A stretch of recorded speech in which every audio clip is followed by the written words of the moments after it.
This is not what I wanted for my family. Yet here Brittany DeLargy sits outside the Johnson City Housing Authority with her 3-year-old son and a baby on the way. You got to do what you got to do when you're a mama and a wife. With her husband out of a job and her income just $800 a month, her family is behind on rent and will soon have to leave this house. I really need to get in somewhere immediately, especially with me being pregnant and having a 3-year-old. I don't want to be homeless with them. That brings her here to fill out an application for government housing. She joins a waiting list of 215 other people just like her, desperate to find a home. Some may have to wait more than a year for a place to rest their heads. Meanwhile, people who make much more than her are sleeping easy in a government apartment. It's very aggravating. The Johnson City Housing Authority is home to the largest number of households that made the most money last year. 7 took home more than $50,000, and 1 made almost $77,000 last year.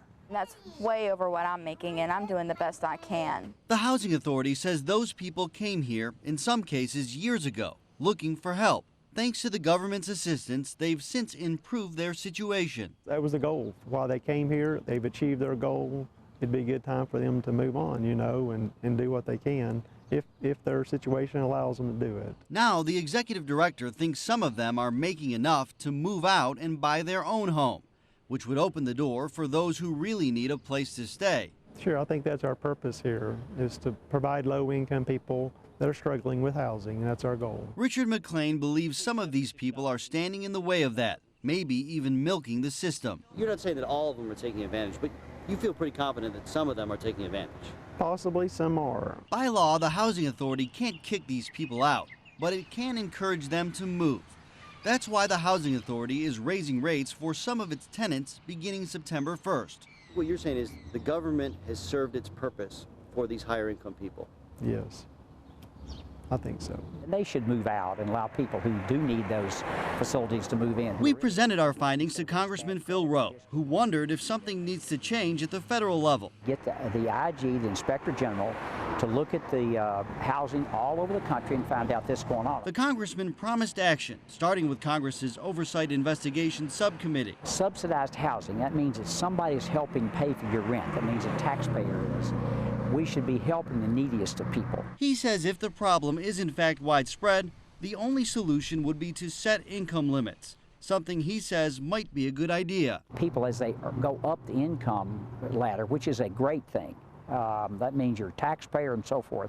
I think you need to move out of public housing into the private sector with the rest of us. Congressman Morgan Griffith was also alarmed. In a statement, he said, "This is a matter of concern. I will review the law to see whether any changes are needed or if this is an enforcement issue.